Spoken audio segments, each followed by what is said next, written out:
Welcome to the Learning Pines YouTube. We hope this video helps.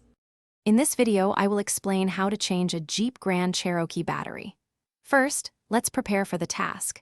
You will need a 10mm wrench for the terminals and a 13mm deep socket for the battery hold-down bracket. Always ensure your vehicle is completely off and the parking brake is set. The battery is typically found under the front passenger seat, so move it all the way forward.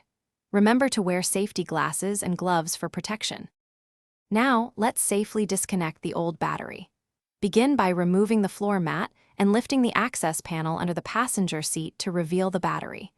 It is crucial to always disconnect the negative terminal first. Use your 10mm wrench to loosen the nut, then carefully remove the negative cable.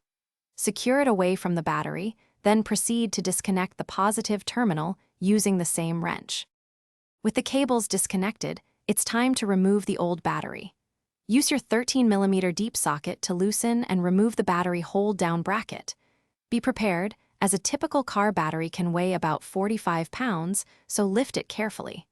Before installing the new battery, take a moment to clean the battery tray and terminals thoroughly. Then, gently lower the new battery into its place, making sure it sits firmly and correctly. Finally, let's connect your new battery and complete the process. First, reinstall the battery hold-down bracket and tighten it firmly to secure the battery. Next, connect the positive terminal first, ensuring it is snug. Then, attach the negative terminal and tighten it with your 10mm wrench. Double-check all connections for tightness.